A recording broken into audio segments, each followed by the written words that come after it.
नमस्कार मित्रों।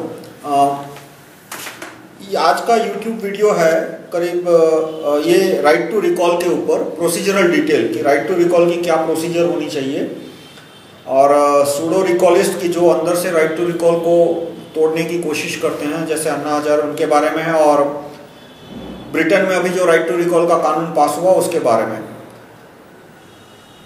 अब मैं अपना संक्षिप्त परिचय दूं। मेरा नाम है राहुल मेहता। मैंने 1990 में IIT दिल्ली से कंप्यूटर साइंस किया, बीटेक किया कंप्यूटर साइंस में। उसके बाद मैंने US से MS किया new Jersey state university, Rutgers university से।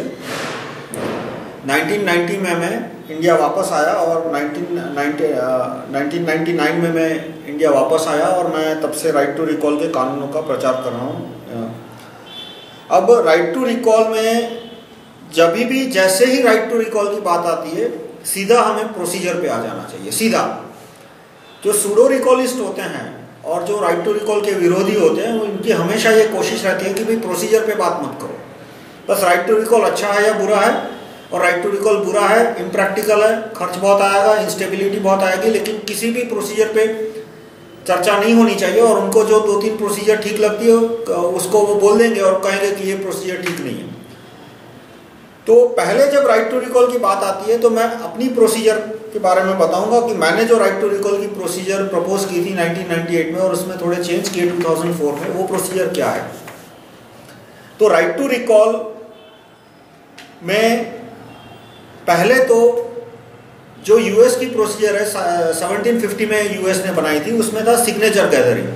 वो सिग्नेचर गैदरिंग एक वाहियात कंसेप्ट है आज के हिसाब से। सिग्नेचर गैदरिंग होना ही नहीं चाहिए। जो मैंने राइट टू रिकॉल की प्रोसीजर प्रपोज की उसमें सर से पांव तक, पहले से अंत तक कहीं भी सिग्नेचर गैदरिंग नहीं आता। और सिग्नेचर गैदरिंग काफ़ी इनएफिशिएंट और फ्रॉड प्रोन, यानी कि इतने सारे फ्रॉड होने की संभावना है कि मैं बैठे बैठे अभी 100 लोगों की साइन कर दूं यहाँ पे, या तो और जब सिग्नेचर जाएंगे तो वेरीफाई कैसे करेगा। कलेक्टर के पास सबके पास सिग्नेचर नहीं होते और इंडिया में तो 50% लोगों को साइन करना नहीं आता। तो ये चीज़ें जब मैंने देखी तो मैंने तय किया कि भाई सिग्नेचर बेस्ड सिस्टम तो चलेगा नहीं, इसलिए मैंने अपीयरेंस बेस्ड सिस्टम बताया। उसके बारे में मैं भी डिस्क्राइब करूंगा कि दो फर्क क्या होता है अपीयरेंस बेस्ड सिस्टम में और सिग्नेचर बेस्ड सिस्टम में। और ये सारी डिटेल में मैंने जानकारी मेरी प्रत्यक्ष तो अन्ना से बात नहीं हुई, अन्ना जी से बात नहीं हुई, पर उनके काफ़ी कार्यकर्ताओं से बात हुई। उनको भी मैंने कन्विंस किया कि हाँ सिग्नेचर नहीं होना चाहिए, अपीयरेंस होना चाहिए। उनको ये बात ठीक लगी।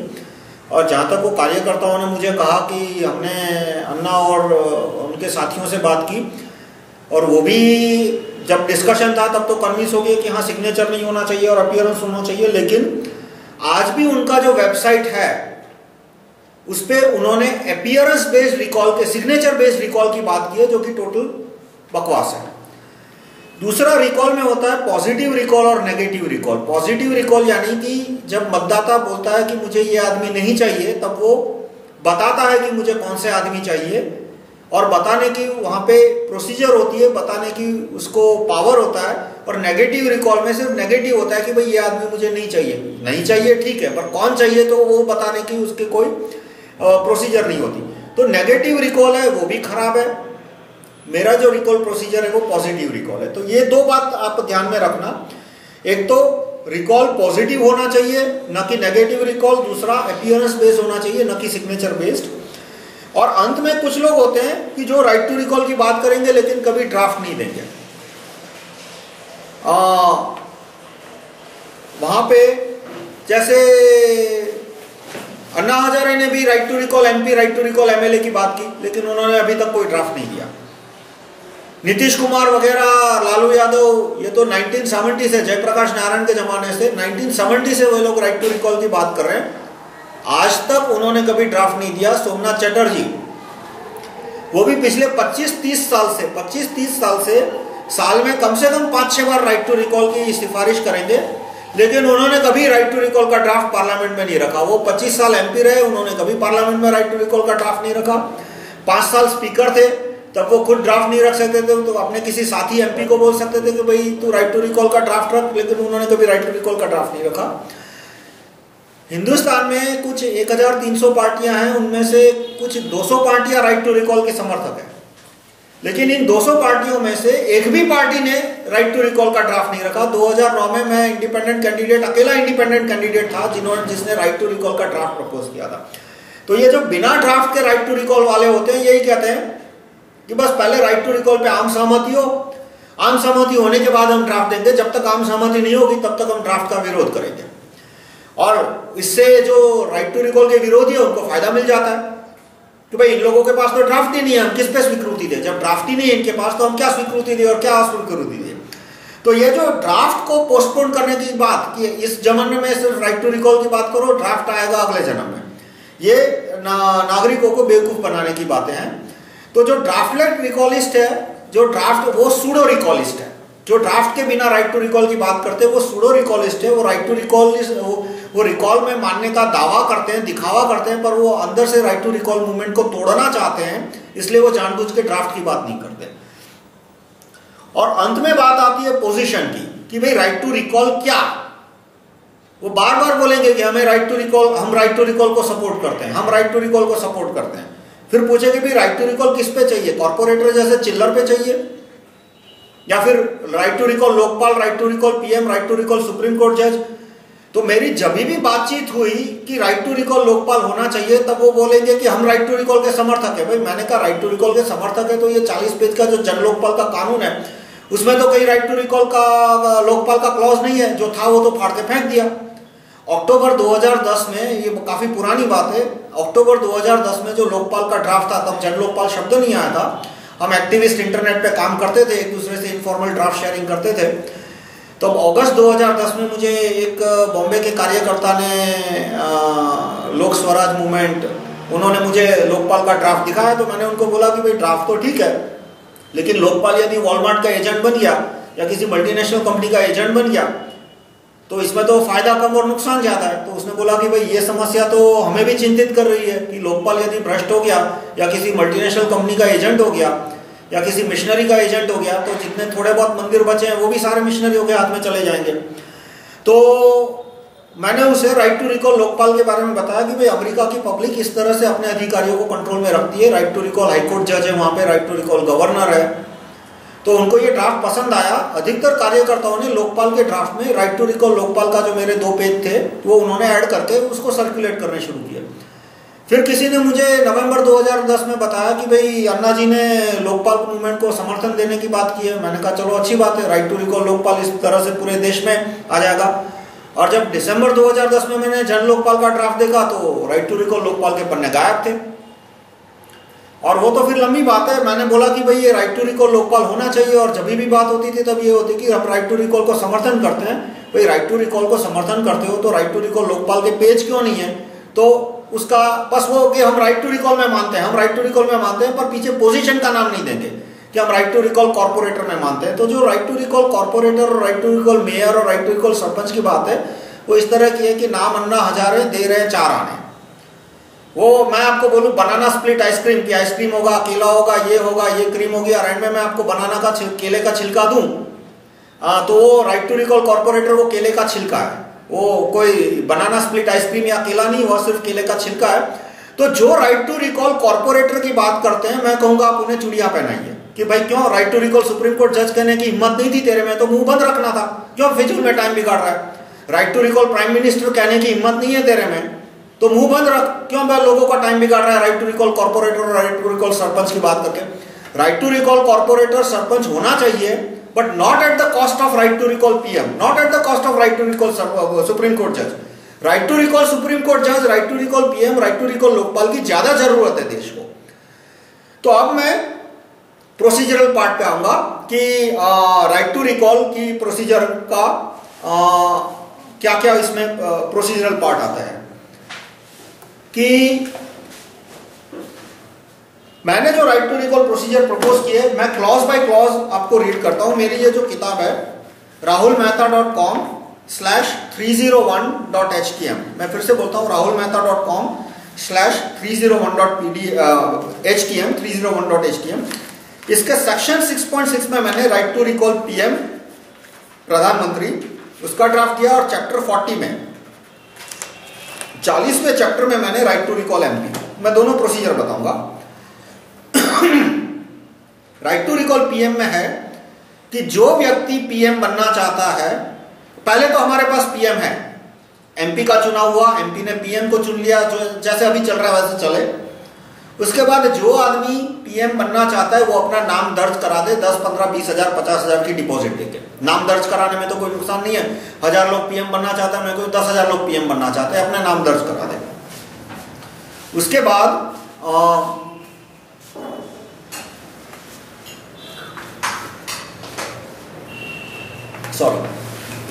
उसके बाद नागरिक को ये पावर है, नागरिक के पास ये पावर और प्रोसीजर है। क्लॉज 3 में पढ़ता हूं कि कोई भी नागरिक पटवारी की कचहरी में जाके 3 रुपया फी देकर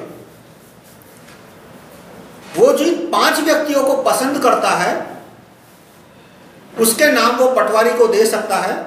पटवारी नागरिक का वोटर कार्ड लेगा, वो 3 आदमियों के नाम लेगा, कंप्यूटर में एंटर करेगा, 3 रुपया फी लेगा, नागरिक को रिसीट देगा और नागरिक ने जिन लोगों के नाम पे स्वीकृति दी है उसके नाम पीएम के वेबसाइट पे आएंगे और नागरिक को एक एसएमएस मिलेगा कि भाई आपने इन लोगों को स्वीकृति दी है।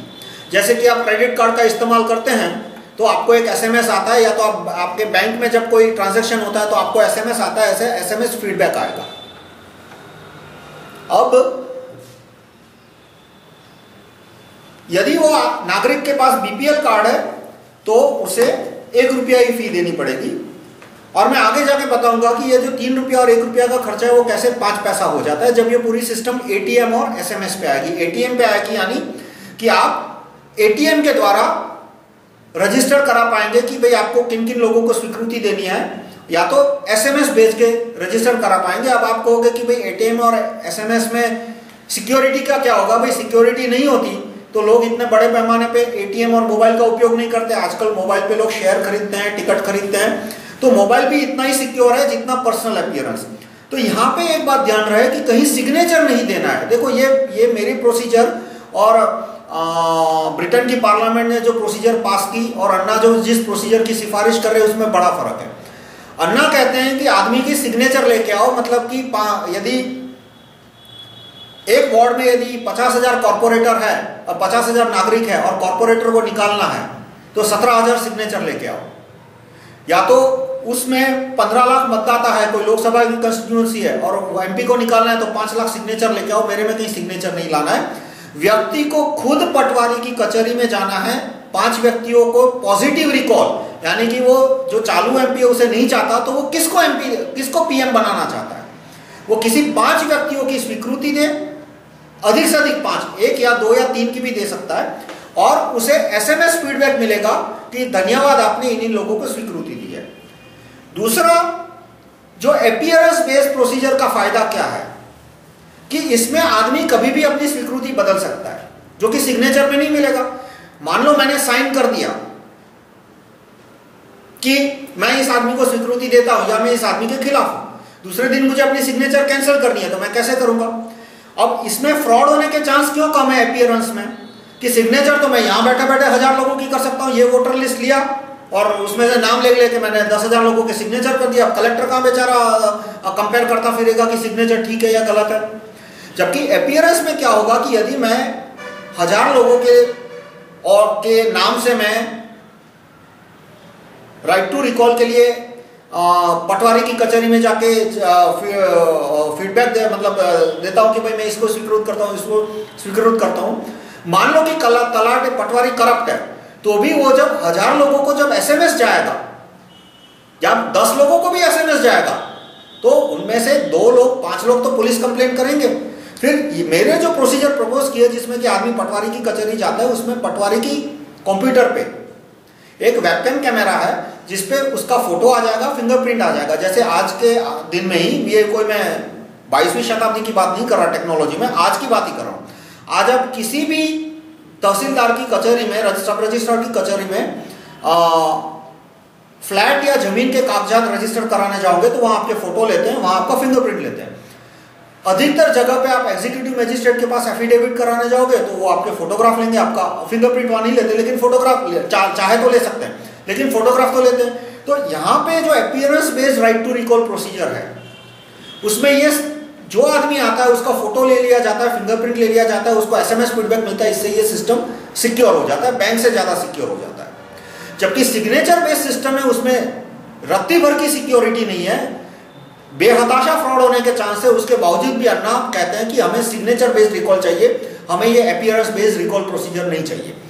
तो आगे की बात आप अन्ना से ही कर लीजिए कि अन्ना क्यों सिग्नेचर पे इतना भार दे रहे हैं, 50 बार उनको बताने के बावजूद भी कि भाई सिग्नेचर का आग्रह छोड़िए और अपीयरेंस बेस्ड प्रोसीजर को मान्यता दीजिए।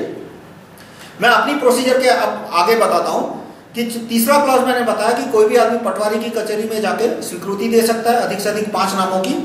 उसके बाद का क्लॉज है कि किसी भी दिन जाके वो अपनी स्वीकृति कैंसिल कर सकता है। ये बहुत जरूरी है स्वीकृति कैंसिल होना, क्यों? क्योंकि इससे वोट खरीदना फिरौती बंद हो जाएगी।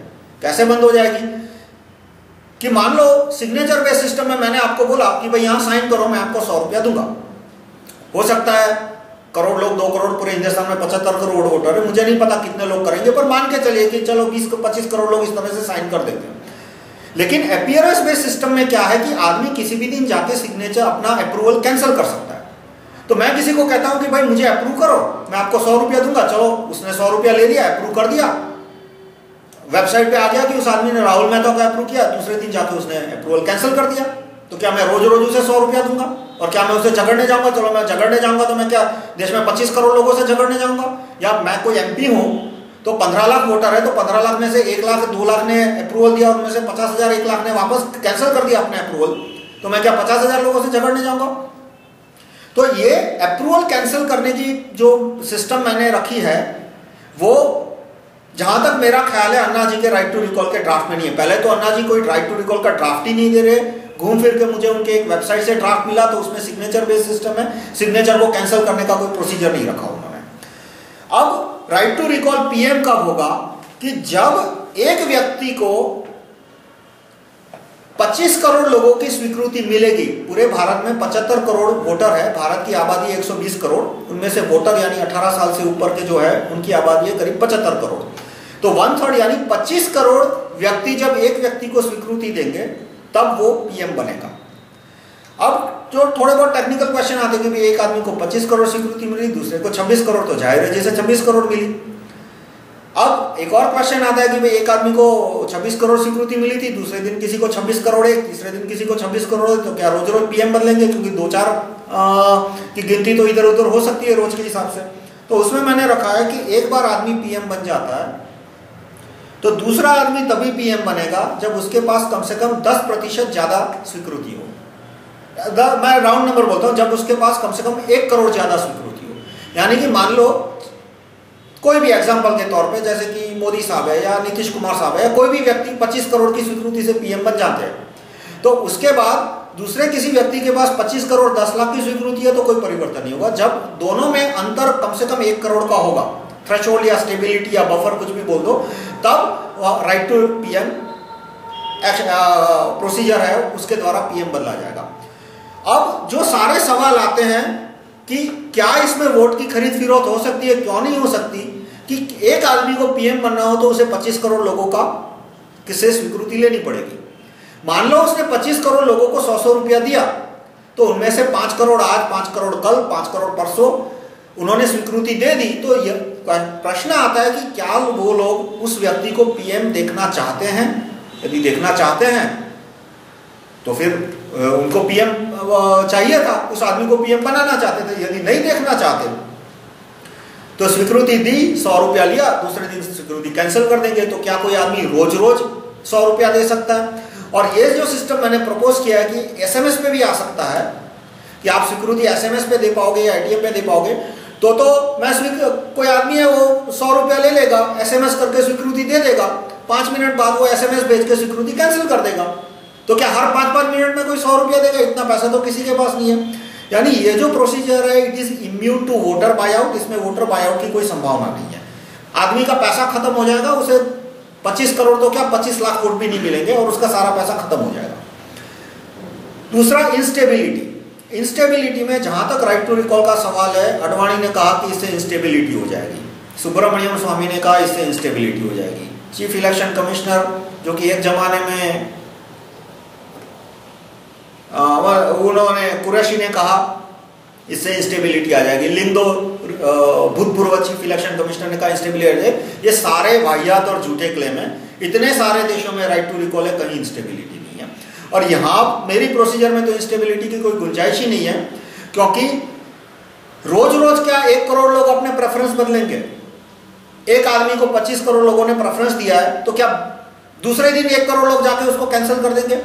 और यदि किसी और आदमी को 26 करोड़ प्रेफरेंस देने थे तो उन लोगों ने दे दिए होते। ऐसा तो नहीं है कि एक आदमी को 25 करोड़ मिले और रातों रात दूसरे आदमी को 26 करोड़ मिल जाएंगे, दूसरे दिन किसी और को 27 करोड़ मिल जाएंगे। इस तरह से एक आम नागरिक अपनी राय बार बार नहीं बदलता। आप वोटिंग का ट्रेंड देखिए, होता है कि एक पार्टी हारती है, दूसरी जीतती है, पर आप परसेंटेज वोट देखिए। परसेंटेज वोट देखोगे तो जिस पार्टी को 25% वोट मिले थे, नेक्स्ट इलेक्शन में उस पार्टी को 23 और 26% के बीच में वोट मिलते हैं, क्योंकि अधिकतर लोग अपने प्रेफरेंस बदलते नहीं है। 5 साल में भी एक बार नहीं बदलते, तो रोज रोज थोड़ा बदलेंगे। तो इंस्टेबिलिटी की बात गलत है। यह बात मैं मानूंगा कि जो 10% सिग्नेचर वाली बात है वो गलत है। एक राइट टू रिकॉल प्रोसीजर जो ब्रिटेन में आई है वो ठीक नहीं है। उसमें है कि आप 10% सिग्नेचर ले आइए, उसका रिकॉल प्रोसीजर शुरू हो जाएगा, वो गलत है। मेरे में पॉजिटिव रिकॉल है। मैं फिर से एक बात पे ध्यान देना चाहूंगा कि नेगेटिव रिकॉल बकवास प्रोसीजर है, पॉजिटिव रिकॉल होना चाहिए। मैंने जो प्रोसीजर किया उसमें जब व्यक्ति पटवारी की कचहरी में जाता है तो ये नहीं कहता कि मुझे चालू एमपी नहीं चाहिए, चालू पीएम नहीं चाहिए। वो तो आ गया, वो पटवारी की कचहरी में गया, पर वो साथ में कहता है कि उसे कौन चाहिए।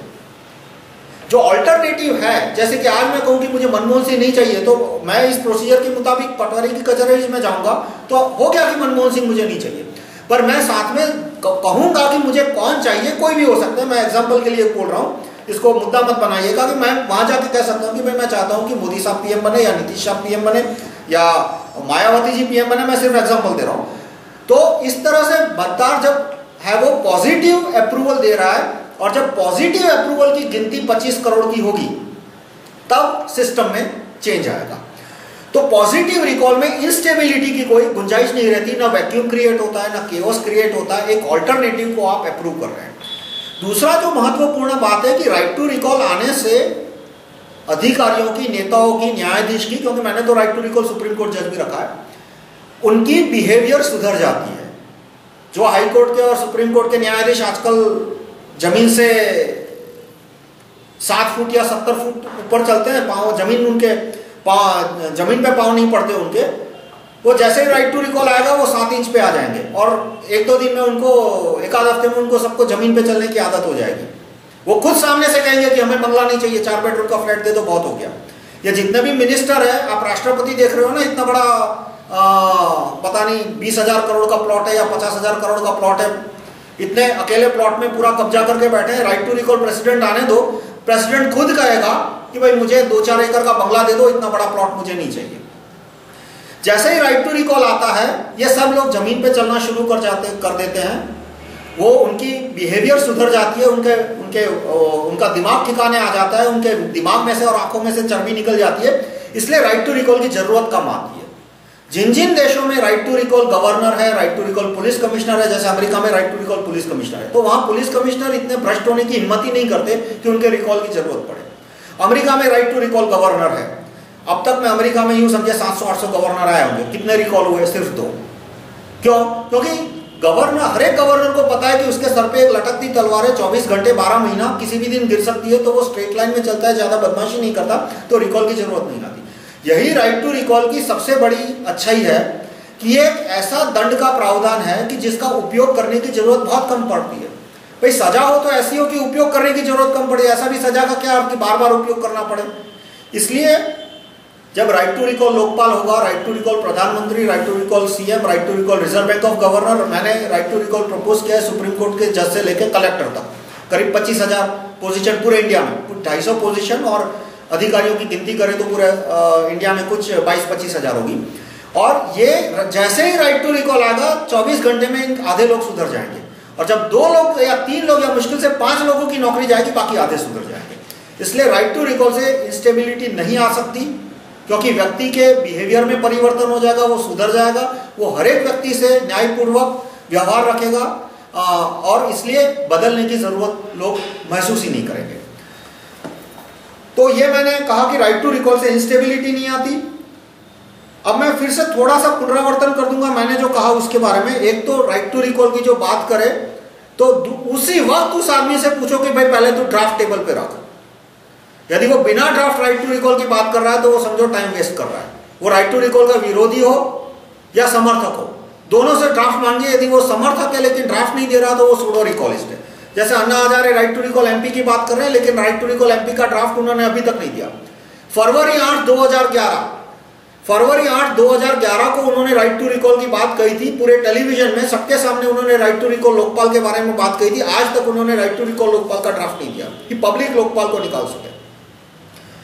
और right to recall MP MLA का भी ड्राफ्ट नहीं दिया। अगस्त 28, मुझे तारीख भी ठीक से याद है, अगस्त 28 को जब मीटिंग हुई थी प्रेस कॉन्फ्रेंस में, तब उन्होंने कहा था कि अब हमारा अगला काम होगा राइट टू रिकॉल, अगला यानी अगले जन्म में, तो अगला राइट टू रिकॉल। और तब बाद में उन्होंने कहा कि हम प्रधानमंत्री को कागज लिखेंगे कि राइट टू रिकॉल पे अपनी प्रतिक्रिया बताओ। भाई क्या कागज लिखना था? प्रधानमंत्री को क्या कागज लिखना है तुम्हें राइट टू रिकॉल के बारे में? कांग्रेस ने पिछले 85 सालों से राइट टू रिकॉल का विरोध किया है। 85 साल में कैसे कह रहा हूं कि राइट टू रिकॉल की बात सबसे पहले भारत में भगत सिंह के गुरु सचिंद्रनाथ सान्याल ने की थी। सचिंद्रनाथ सान्याल ने 1925 में एक डॉक्यूमेंट निकाला था जिसका था manifesto of Hindustan socialist Republic association. 1925 में उन्होंने लिखा था कि हम जिस गणतंत्र की स्थापना करेंगे उसमें राइट टू रिकॉल होगा। मैं उनके एग्जैक्ट शब्द बता रहा हूं कि हम जिस गणतंत्र की स्थापना करेंगे उसमें राइट टू रिकॉल होगा, क्योंकि बिना राइट टू रिकॉल लोकतंत्र और चुनाव एक मजाक होता है। यह उन्होंने 1925 में कहा था। जाहिर है जब उन्होंने ये बात कही थी तो उन्होंने कांग्रेस के उस समय के जो नेता थे, नेहरू है, गांधी है, उनसे बातचीत की होगी। क्या एक भी कांग्रेस के नेता ने 1925 से लेकर 1950 या बाद में कभी भी राइट टू रिकॉल को समर्थन दिया? नहीं दिया। और पीएम को लेटर क्या लिखना था? 28 अगस्त के 1-2 दिन पहले या बाद में ही पीएम का स्टेटमेंट आ गया था कि राइट टू रिकॉल बकवास है। उसके बाद प्रणब मुखर्जी ने भी बोल दिया कि राइट टू रिकॉल से इंस्टेबिलिटी क्रिएट होगी, तो भी जबरदस्ती वो लेटर लिख रहे हैं। अब पता नहीं पीएम ने क्या लेटर रिप्लाई दिया, क्या नहीं दिया, लेकिन अभी तक उन्होंने, अन्ना ने राइट टू रिकॉल का कोई ऑल्टरनेटिव ड्राफ्ट नहीं दिया और शायद अगले जन्म में दे देंगे। तो बिना ड्राफ्ट के राइट टू रिकॉल वालों का विरोध करो। उसके बाद वो प्रोसीजर सामने रखे तो पहले देखो कि सिग्नेचर है या अपीयरेंस। यदि सिग्नेचर है तो उसके सामने प्रोसीजर फाड़ के फेंक दो। ये एकदम, आज से मान लो किसी को अपीयरेंस बेस्ड प्रोसीजर का पता नहीं है और वो आदमी सिग्नेचर बोलता है तो मैं उसको बेनिफिट ऑफ डाउट दूं कि भाई उस आदमी को पता नहीं है कि एक अच्छा तरीका है। पर जिस आदमी को 50 बार बताया गया हो, 500 बार बताया गया हो, जैसे कि अडवाणी जी से मेरी प्रत्यक्ष बातचीत नहीं हुई, पर मैं अहमदाबाद में चुनाव लड़ा था 2009 में, तो उनके काफी कार्यकर्ता आए थे। उन्होंने बोला कि भाई बताओ ये क्या राइट टू रिकॉल वगैरह है, क्योंकि लोग कार्यकर्ता तो कमिटेड होते हैं, वो तो पार्टी में इसलिए जाते हैं क्योंकि वो इस भ्रम में होते हैं कि उनकी पार्टी है वो देश का भला करेगी, बाकी अधिकतर कार्यकर्ता कमिट। तो मैंने उन्हें समझाया कि ये पूरी राइट टू रिकॉल है। उस समय समझाया कि देखो भाई सिग्नेचर का सिस्टम मत रखो, सिग्नेचर का सिस्टम रखोगे तो नाव डूबेगी, क्या नाव किनारा भी नहीं छोड़ पाएगी। और अपीयरेंस बेस्ड सिस्टम में कोई प्रॉब्लम नहीं है, सेफ है। आपको एसएमएस फीडबैक आएगा। अपीयरेंस सिस्टम में पहले पटवारी की कचहरी में जाना होगा, बाद में पटवारी की कचहरी में जाने की भी जरूरत नहीं है। आप एसएमएस से अप्रूवल कर सकते हो, एटीएम से अप्रूवल कर सकते हो। तो उनमें से काफी कार्यकर्ताओं ने अडवाणी जी को बताया कि ये अपीयरेंस बेस्ड सिस्टम सेफ है, इसमें कोई खर्चा नहीं आता। खर्चा कितना है मैं खर्चे की बात बाद में करता हूं। तो उसके बावजूद भी वो कहते हैं कि नहीं, राइट टू रिकॉल प्रोसीजर में बहुत खर्चा आएगा, बहुत इंस्टेबिलिटी आएगी। चीफ इलेक्शन कमीशन ने भी कहा कि इसमें बहुत खर्चा आएगा। वो खर्चे का एस्टिमेट क्यों नहीं दे रहे? भाई आपने पहले आज तक कोई स्टडी की है राइट टू रिकॉल पे? चीफ इलेक्शन कमीशन ने राइट टू रिकॉल पे कोई स्टडी नहीं की। उन्होंने क्या पेपर्स इन्वाइट किए? उन्होंने कोई पेपर्स इन्वाइट नहीं किए। आप कहते हो कि राइट टू रिकॉल से खर्चा आएगा, मुझे बताओ एस्टिमेट दो कितना खर्चा आएगा एक एमपी की कंस्टिट्यूंसी में राइट टू रिकॉल। मेरा एस्टिमेट है 5 लाख से लेकर 50 लाख, मैक्सिमम 50 लाख। उसके बाद री इलेक्शन होगा तो उसका अलग खर्चा, वो तो इलेक्शन कमीशन की एफिशिएंसी पे डिपेंड करता है। यदि इलेक्शन कमीशन इनएफिशिएंट है तो खर्चा 5 करोड़ भी आ सकता है, इलेक्शन कमीशन एफिशिएंट है तो खर्चा 50 लाख भी आ सकता है। पर राइट टू रिकॉल की प्रोसीजर में एमपी के बारे में बताऊंगा, उसका खर्चा 50 लाख से ज्यादा नहीं है। तो एक गलत एमपी को निकालने के लिए 50 लाख का खर्चा ज्यादा नहीं है। और उसके बाद ये सिस्टम जब एटीएम और एसएमएस पे आएगा तो राइट टू रिकॉल पीएम की कॉस्ट आती है 5 करोड़ रुपया। PM right to recall PM जिसमें 75 करोड़ लोग हिस्सा ले सकते हैं या तो मिनिमम 25 करोड़, उसका खर्च आता है 5 करोड़ से कम। और राइट टू रिकॉल एमपी का खर्चा आता है 2 लाख से लेके 5 लाख रुपया। तो जब कोई भी आदमी आपको राइट टू रिकॉल की प्रोसीजर दे तो ड्राफ्ट मांगो, ड्राफ्ट देखने के बाद पूछो कि भाई सिग्नेचर है या अपीयरेंस। यदि सिग्नेचर है तो उसको समझाओ कि भाई अपीयरेंस होना चाहिए, वो नहीं मानता तो आप मान लो कि ये गलत आदमी है। और अंत में आता है कि उसका प्रोसीजर पॉजिटिव रिकॉल है या नेगेटिव रिकॉल। यदि वो नेगेटिव रिकॉल का हिमायत है तो उसे समझाओ कि भाई ये नेगेटिव रिकॉल नहीं होना चाहिए, पॉजिटिव रिकॉल होना चाहिए। कि आदमी जब साइन करता है कि ये आदमी नहीं चाहिए, साइन तो होना ही नहीं चाहिए, पर जब वो पटवारी की कचहरी में जाके कहता है कि मुझे चालू पीएम या एमपी नहीं चाहिए, तब उसे ये बताने का मौका दो कि वो किसको स्वीकृति दे रहा है। और अंत में यदि वो राइट टू रिकॉल कॉर्पोरेटर और राइट टू रिकॉल सरपंच जैसी फिजूलबंदी की बात करता है तो उससे पूछो कि भाई तेरे में right to recall supreme court जज, right to recall PM, right to recall Lokpal कहने की हिम्मत है या हिम्मत नहीं है। यदि हिम्मत नहीं है तो तू कम से कम दूसरों का टाइम तो मत बिगाड़, दूसरों को तो ये बात करने दे। तो राइट टू रिकॉल कॉर्पोरेटर मैं कहूंगा होना चाहिए, पर पहले right to recall PM, right to recall supreme court जज, right to recall Lokpal, right to recall reserve bank governor, ये प्रोसीजर आ जाने के बाद में ये चिल्लर चाहिए तो ले लो, पर पहले ये 1000 के नोट पे फोकस करो, right to recall PM, right to recall supreme court जज वगैरह। अब कुछ एक बात आती है राइट टू रिकॉल एमपी की प्रोसीजर। अब मैं राइट टू रिकॉल एमपी की प्रोसीजर के बारे में बताऊंगा। मैंने जो प्रोसीजर प्रपोज किया है चैप्टर 40 में, तो right to recall MP, right to recall MLA, ये मेरी किताब है rahulmehta.com/301.pdf, और उसमें सेक्शन 40.2 उसमें राइट टू रिकॉल एमपी का ड्राफ्ट दिया है। तो राइट टू रिकॉल पीएम की प्रोसीजर थोड़ी सी कॉम्प्लिकेटेड है, क्योंकि पीएम में वोटिंग कॉन्फिडेंशियल होता है, और कॉन्फिडेंशियल वोटिंग करना हो दोबारा तो वोटिंग करना या ना करना उसके लिए एक प्रोसीजर हो जाती है, और वोटिंग करने के बाद क्या करना उस पर एक अलग प्रोसीजर हो जाती है। तो मैं पूरी प्रोसीजर डिस्क्राइब करता हूं कि इलेक्शन वर्तमान कानून से जैसे होते हैं वैसे हो गए। मान लो आज इलेक्शन खत्म हो गया, 2009 की बात करूं, मैं जो चुनाव लड़ा था उसमें 15 लाख वोटर है गांधीनगर मत विस्तार में। वहां कुछ 7.5 लाख लोगों ने वोट डाला, मुझे 1% वोट मिले थे, अप्रोक्सीमेटली 7,300।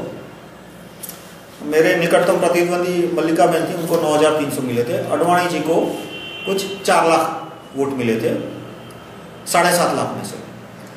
तो मैं इसी को एग्जाम्पल बना के बताऊंगा कि इलेक्शन खत्म हो गए। अब जो भी आदमी एमपी बनना चाहता है वो पटवारी के कलेक्टर की कचहरी में जाके 10-20 हज़ार डिपॉजिट देके अपना नाम दर्ज करा दे। तो 10, 20, 50, 100 जितने लोगों को एमपी बनना है वो अपना नाम दर्ज करा दे। उसके बाद नागरिक के पास ये फैसिलिटी है जो मेरा क्लॉज 3.1 कहता है कि वो पटवारी की कचहरी में जाके 3 रुपया देके किसी भी व्यक्ति का नाम स्वीकृत कर सकता है। अधिक से अधिक 5 लोगों का नाम स्वीकृत कर सकता है, सिर्फ एक नहीं 5 लोगों को स्वीकृति दे सकता है। स्वीकृति देने का मतलब क्या हुआ कि मैं अडवाणी जी को एमपी नहीं चाहता, मैं चाहता हूं कि कोई और व्यक्ति एमपी बने। मैं सिर्फ एग्जांपल दे रहा हूं, अभी व्यक्ति के नाम पे को मुद्दा मत बनाना। और वही प्रोसीजर है कि पटवारी उसका नाम कंप्यूटर में एंटर करेगा, वेबकैम कैमरा में उसको फोटो आ जाएगा, फिंगरप्रिंट आ जाएगा, उसको रिसीट मिल जाएगी, वेबसाइट पे नाम आ जाएगा कि भाई सिटीजन XYZ ने A, B और C को अप्रूव किया, उसको एक SMS फीडबैक आ जाएगा। और उसके सेकंड स्टेज में ये प्रोसीजर है वो ATM और SMS पे आ जाएगी, यानी कि सिटीजन है वो SMS भेज के स्वीकृति दे सकता है कि भाई मैं इन 2-3 आदमी को स्वीकृति दे रहा हूं, या तो वो ATM पे जाकर स्वीकृति दे सकता है। और उसमें भी उसको रिसीट मिलेगी, ATM में उसका फोटो ले लेगा। जब SMS पे सिस्टम आएगी तो थोड़ा कॉम्प्लिकेटेड है, कॉम्प्लिकेटेड यानी कि वो मोबाइल नंबर आपको इलेक्शन कमीशन के वहां रजिस्टर करना पड़ेगा। इलेक्शन कमीशन में कलेक्टर, वो इलेक्शन कमीशन का ऑफिस कलेक्टर के अंडर में आता है, जो लोकल ऑफिस होता है वो कलेक्टर के पास पावर है कि वो फोन कंपनी से उसका बिल मंगा सके। वो बिल मंगाएगा, वो बिल पे देखेगा कि भाई यही आदमी का नाम है, इसी आदमी का एड्रेस है। मतलब वोटर कार्ड में जो आपका नाम है, वोटर कार्ड में जो आपका एड्रेस है, वही एड्रेस आपके मोबाइल पे है, तो वो मोबाइल इलेक्शन कमीशन के डेटाबेस में रजिस्टर हो जाएगा। उस मोबाइल से आप राइट टू रिकॉल के लिए कैंडिडेट के नाम रजिस्टर कर पाओगे। ये मैं कोई 22वीं शताब्दी की बात नहीं कर रहा, ये आज के दिन में ये पॉसिबल है। उसके बाद तो आदमी पटवारी की कचहरी में गया, 3 रुपया देके उसने 5 लोगों का नाम, 5 लोगों के नाम पे स्वीकृति दी, अधिक से अधिक 5, उसको रिसीट मिली। अब राइट टू रिकॉल एमपी के लिए इलेक्शन कब होगा? री इलेक्शन तब होगा जब एक व्यक्ति को पिछली बार जो आदमी एमपी बना था उससे 10% ज्यादा, यानी सिर्फ 10% नहीं, 10% ज्यादा आदमियों की स्वीकृति मिले तब। यानी उदाहरण में मान लो कि गांधीनगर के वर्तमान एमपी को 4 लाख वोट मिले थे 2009 में, तो जब किसी ऑल्टरनेट व्यक्ति को 4 लाख प्लस 10% कंस्टिट्यूएंसी है 15 लाख की, उसका 10% हुआ 1.5 लाख, यानी जब किसी आदमी को 5.5 लाख लोगों की स्वीकृति मिलेगी तब वहां पे री इलेक्शन होगा। री इलेक्शन का नियम क्या है कि जो वर्तमान एमपी है उसे फॉर्म भरने की जरूरत नहीं है, उसका नंबर होगा 1, वो कैंडिडेट नंबर 1 हो जाएगा। उसके बाद जिन आदमियों को जो 10 आदमी है जिन्हें सबसे ज्यादा स्वीकृतियां मिली है वो कैंडिडेट होंगे। ना कोई फॉर्म भरना है, ना कोई फॉर्म वापस खींचना है। जिन आदमियों को स्वीकृति मिली है उनमें से पहले 10 आदमी ऑल्टरनेट कैंडिडेट होंगे, या 15 आदमी ऑल्टरनेट कैंडिडेट होंगे, या 14 आदमी ऑल्टरनेट कैंडिडेट होंगे। और उसमें जब री इलेक्शन होगा तो जो आदमी अडवाणी जी को चालू रखना चाहते हैं उन्हें वोट डालने की जरूरत नहीं है। अडवाणी को 4 लाख, जो वर्तमान एमपी है उन्हें 4 लाख वोट माने गए मिलेंगे कि भाई इन्हें 4 लाख वोट मिल गए, उन्हें दोबारा वोट डालने की जरूरत नहीं है। जो यानी मैंने जो प्रोसीजर प्रपोज की है राइट टू रिकॉल एमपी की, उसमें जो व्यक्ति वर्तमान एमपी को चालू रखना चाहते हैं उनकी ऑफिस में, उन्हें दोबारा वोट डालने की जरूरत नहीं पड़ेगी। जो व्यक्ति परिवर्तन चाहते हैं उन्हें थोड़ा परिश्रम करना पड़ेगा, उन्हें वोट डालना पड़ेगा। अब जो सेकंड इलेक्शन होगा उसका रिजल्ट कैसे देखा जाएगा कि उसमें जिस आदमी को सबसे ज्यादा वोट मिले उसको मिनिमम पिछली बार एमपी को जितने वोट मिले उससे 10% ज्यादा वोट मिले तो ही वो विजेता माना जाएगा। यानी कि मान लो दोबारा इलेक्शन हुआ और उसमें अडवाणी जी का पहला नंबर, जो वर्तमान एमपी है उसका नंबर 1 है, उनको 2 लाख वोट मिले, 3 लाख वोट मिले, उनके वोट 4 लाख माने जाएंगे क्योंकि पिछले इलेक्शन में उनको 4 लाख मिले थे। उनको 5 लाख वोट मिलते तो 5 लाख माने जाएंगे, हायर ऑफ द टू, यानी पिछले इलेक्शन में और इस इलेक्शन में 2 में से जितने ज्यादा वोट मिले थे वो माने जाएंगे उनके। और दूसरे एमपी को, कैंडिडेट को यदि 5.5 लाख वोट मिले तो वो रिप्लेस होगा, यदि उसे 5.5 लाख से कम मिले तो वो रिप्लेस नहीं होगा। यानी ये प्रोसीजर स्टेबल है। स्टेबल किस लिए है कि पहले तो री इलेक्शन कब हो रहा है, ऐसा नहीं है कि 10% लोगों ने साइन कर दिया और री इलेक्शन हो गया, वो बकवास प्रोसीजर है। जो भी आदमी कहता है कि 10% सिग्नेचर आने से री इलेक्शन हो जाना चाहिए, मैं उसका विरोधी हूं। वो राइट टू रिकॉल को तोड़ना चाहता है इसलिए ऐसी बकवास बात कर रहा है। मैं कहता हूं कि सिग्नेचर 10% हो या 50% हो या 80% हो, होना ही नहीं चाहिए री इलेक्शन। री इलेक्शन तब होना चाहिए जब किसी ऑल्टरनेट आदमी को ज्यादा स्वीकृति मिल चुकी है। कितनी ज्यादा कि वर्तमान व्यक्ति से कम 10% ज्यादा और कुल मतदाताओं के कम से कम 35% से ज्यादा, जो भी क्राइटेरिया है। पर रिकॉल प्रोसीजर है वो हमेशा पॉजिटिव रिकॉल होना चाहिए, न कि नेगेटिव रिकॉल। तो इस तरह से वहां पे री इलेक्शन होगा और एमपी की नौकरी जाएगी, दूसरा एमपी आएगा। अब जो सवाल आते हैं इससे रिलेटेड कि इसमें वोट की खरीद फरोख्त नहीं होगी, जैसा मैंने जवाब दिया इसमें मुमकिन नहीं है। क्यों मुमकिन नहीं है कि मैं यदि किसी को 15 लाख मतदाता है, मुझे मान लो एमपी बनना है तो मुझे कम से कम 5.5 लाख अप्रूवल चाहिए। मैंने मान लो 1 लाख 2 लाख लोगों से बोला कि भाई 100 रुपया दूंगा मुझे अप्रूव करो, तो उन्होंने अप्रूव कर दिया, दूसरे दिन अप्रूवल कैंसिल कर दिया, तो मैं क्या 2 लाख 5 लाख लोगों से झगड़ने जाऊंगा? तो एक एमपी पोजीशन में इतना दम नहीं है कि वो 2 लाख लोगों से झगड़ सके, इसलिए यहां पे वोट बाय आउट पॉसिबल नहीं है। उसके बाद इसमें चोरी नहीं हो सकती, धोखाधड़ी नहीं हो सकती। भाई धोखाधड़ी तो सिग्नेचर वाले प्रोसीजर में हो सकती है, उसमें तो धोखाधड़ी हो सकती है। इसमें धोखाधड़ी होने के चांस बैंकिंग सिस्टम से कम है। यदि मैं 20 लोगों के, मैं वोटर कार्ड तो मैं ला सकता हूँ, वोटर कार्ड तो मैं घर पे भी छाप सकता हूँ। मैं 20 लोगों का वोटर कार्ड लेके पटवारी की कचहरी में जाता हूँ तो पटवारी का कंप्यूटर पकड़ लेगा कि भाई एक ही फिंगरप्रिंट 20 बार आ गया।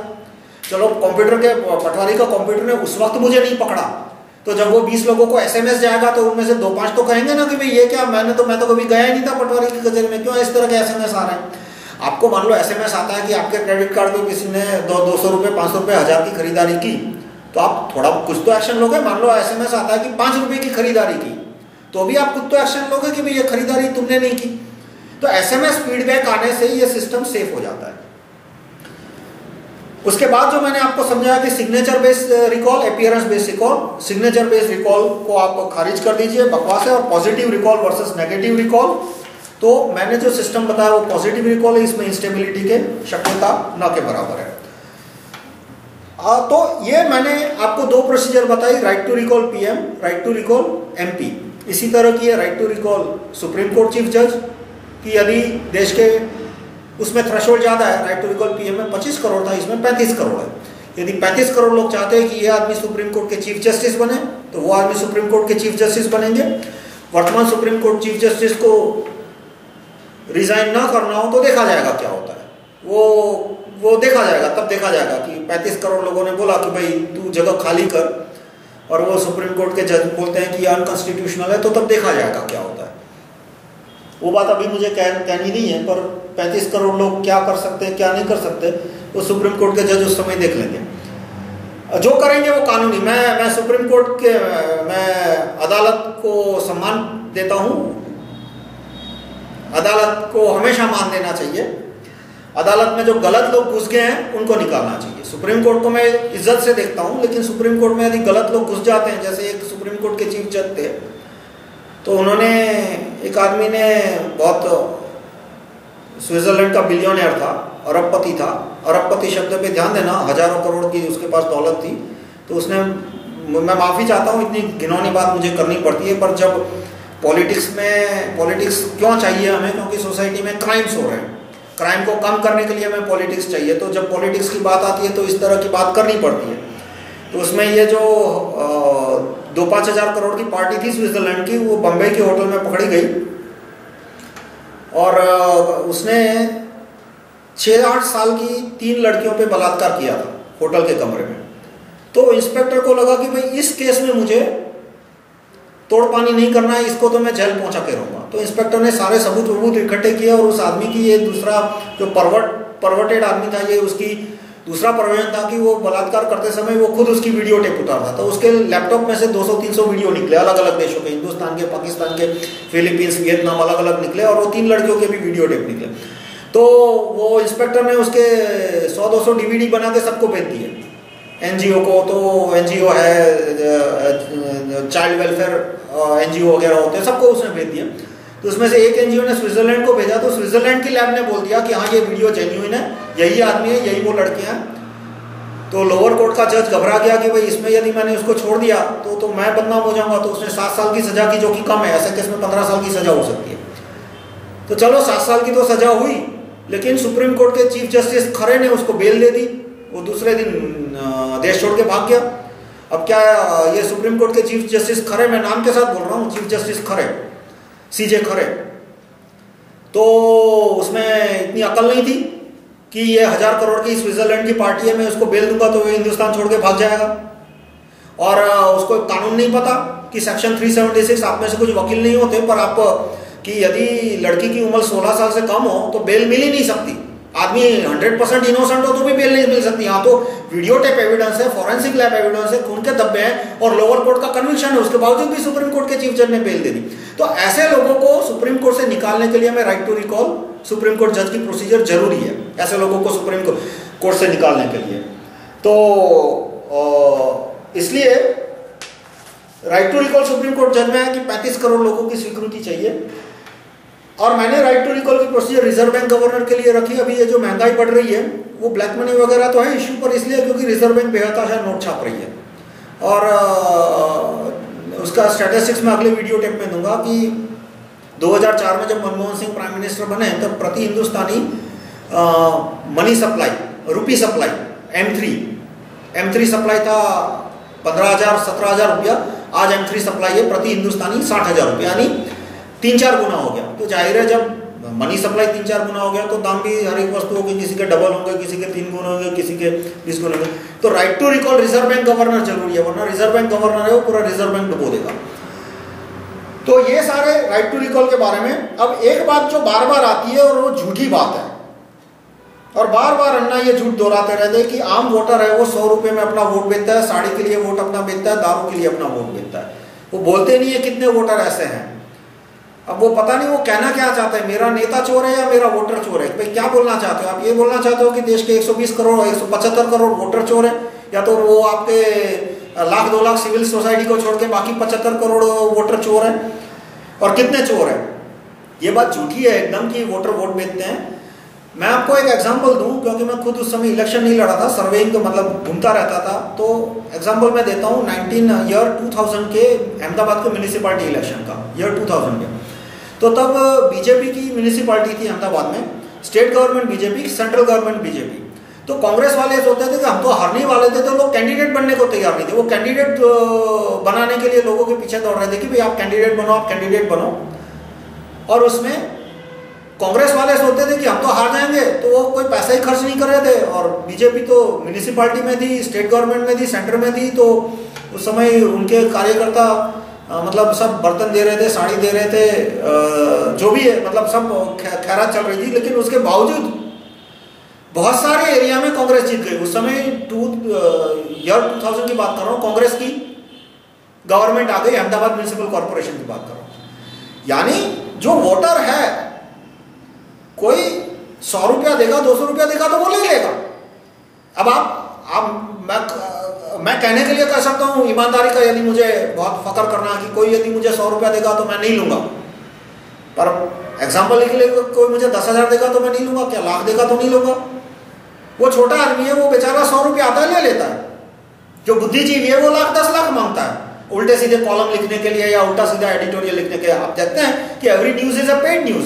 आप बोलते हैं वोटर बिकाऊ है, तो क्या पत्रकार बिकाऊ नहीं है, बुद्धिजीवी बिकाऊ नहीं है, उनके सिविल सोसाइटी वाले बिकाऊ नहीं है? सब एनजीओ फॉरेन फंडिंग क्यों लेने जाते हैं यदि वो बिकाऊ नहीं है? तो फोर्ड फाउंडेशन से, रॉकफेलर फाउंडेशन से वगैरह वगैरह, वो भी बिकाऊ है, बस उनकी कीमत थोड़ी ज्यादा होगी। तो वोटर पैसा लेते हैं, वो तो कोई भी आदमी फ्री में दे रहा है, ले लिया। पर जब वो वोट देने जाता है, तब उसे पता है कि उसका वोट कॉन्फिडेंशियल है, उसे पता है कि वो किसको वोट देगा, किसको पता नहीं लगने वाला, तो वो अपनी इच्छा से वोट देता है। जैसे 2000 की बात करूं तो लोगों ने पैसा ले लिया रूलिंग पार्टी से, पर वोट तो उन्होंने ऑपोजिशन को ही दिया, ऑपोजिशन जीत गई। 2000 अहमदाबाद म्यूनिसिपल कॉर्पोरेशन की बात कर रहा हूं। इसी तरह से मैं दूसरा एग्जांपल दूं कि मैं जब चुनाव लड़ा था 2009 के साल में, तब एक दूसरी कंस्टिट्यूएंसी में, मेरी कंस्टिट्यूएंसी में नहीं, एक दूसरी कंस्टिट्यूएंसी में 500 करोड़ की पार्टी चुनाव लड़ रही थी। मैं नाम नहीं दूंगा। दूसरी कंस्टिट्यूएंसी में बॉम्बे की पार्टी थी, 500 करोड़ की। उसे कितने वोट मिले? 5,000। मुझे कितने वोट मिले? 7,000। मैंने कितना खर्चा था? बस 2 अखबार में एडवर्टाइज दी थी, 20,000 पत्रिकाएं बांटी थी, ना मैंने किसी को चाय भी नहीं पिलाई थी। शराब साड़ी देना तो दूर की बात रही, जो थोड़े बहुत लोग मेरे ऑफिस में आते थे, मीटिंग में आते थे, उनको मैंने चाय पानी सैंडविच दिया था, पर बाकी मैंने कहीं कुछ नहीं दिया। और जो 500 करोड़ की पार्टी थी, अंदाज नहीं है उसको कि उसने कितना खर्च किया, कितने मोबाइल बांटे, कितने कपड़े बांटे, सब कुछ दिया, लेकिन उसके बावजूद भी वो इलेक्शन हार गया, उसको सिर्फ 5,000 वोट मिले। तो वोटर ये देखता है कि भाई उसे किसे वोट देने में कब से नुकसान है, फायदा है, वो देख के वोट देता है। और अब गलत आदमी क्यों चुने जाते हैं, वो भी एक सोचने की बात है कि वोटर के पास चॉइस बहुत लिमिटेड है। अब कोई अहमदाबाद का आदमी है, मान लो उसे मैं अच्छा लगा कि भाई ये कैंडिडेट को वोट देना चाहिए, लेकिन वो क्या सोचेगा, और उसकी सच सोच है, गलत सोच नहीं है। क्योंकि मैंने राहुल मेहता को वोट दिया तो ये तो इलेक्शन जीतेगा नहीं, क्योंकि इलेक्शन जीतने के लिए 4 लाख वोट चाहिए, इसको तो मुश्किल से 50,000 लोग ही जानते हैं, तो ये इलेक्शन जीतने नहीं वाला। यदि मैंने इसको वोट दिया और कहीं कांग्रेस आ गई तो, और कांग्रेस आ गई तो अहमदाबाद में 2-4 लतीफ और 2-4 दाऊद खड़े कर देगी। ये उनकी मान्यता है, मैं नहीं बोलता कि सच है या गलत है, मैं खुद मानता हूं कि इस मान्यता में 10-20% सच्चाई है, पर ये उनकी मान्यता है। और ये सच्ची वो है कि भाई कांग्रेस आने से मुझे नुकसान होगा, इसलिए बीजेपी का कैंडिडेट अच्छा हो या ना हो, वो आंख बंद करके बीजेपी को वोट दे देता है। इसलिए नहीं क्योंकि वो गलत आदमी को वोट देना चाहता है, इसलिए नहीं क्योंकि वो गलत पार्टी को वोट देना चाहता है, उसके पास कोई चॉइस नहीं है, वो हर हाल में कांग्रेस को रोकना चाहता है, इसलिए उसने बीजेपी को वोट दिया।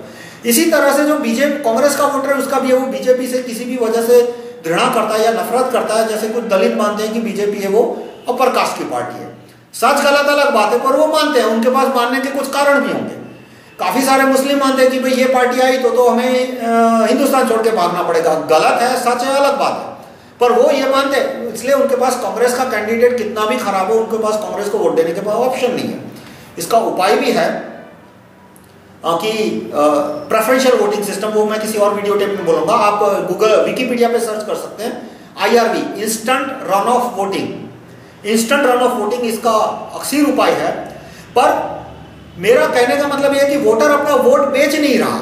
उसने बीजेपी को वोट इसलिए नहीं दिया क्योंकि बीजेपी ने पैसे दिए थे, उसने इसलिए वोट दिया क्योंकि वो कांग्रेस को हराना चाहता था, और कांग्रेस को हराने के लिए उसके पास वैलिड रीजन है। उसने कांग्रेस को वोट इसलिए नहीं दिया क्योंकि कांग्रेस ने उसको पैसे दिए थे, उसने कांग्रेस को इसलिए वोट दिया क्योंकि उसने बीजेपी को हराना था, और बीजेपी को हराने के लिए उसके पास वैलिड रीजन है। तो वोटर वोट बेचते हैं, ये बात गलत है। पैसे ले लेते, ये बात भी ठीक है। एक चीज होती है कि उन्होंने देखा कि ये 3 उम्मीदवार है, 4 उम्मीदवार है, उनमें से मुझे इसको वोट देना है, और ये आदमी तो बेईमान है, अरबों रुपया उसने कमाया है, और अरबों रुपया कमाया और मुझे चाय भी नहीं पिला रहा, अरबों रुपया कमाया और खाना भी नहीं खिला रहा, तो उसे वोट नहीं देंगे। पर मान लो 3-4 उम्मीदवार है और उनमें से 1-2 उम्मीदवार ईमानदार है और उनकी पार्टी ईमानदार है, तो वोटर फिर ये नहीं देखते, उनसे अपेक्षा भी नहीं रखते कि आदमी मुझे 100 रुपया दे। जिन 7,000 10,000 लोगों 7,000 लोगों ने मुझे वोट दिया, तो मैंने तो उन्हें 1 रुपया नहीं दिया था, और उन्होंने उम्मीद भी नहीं की थी।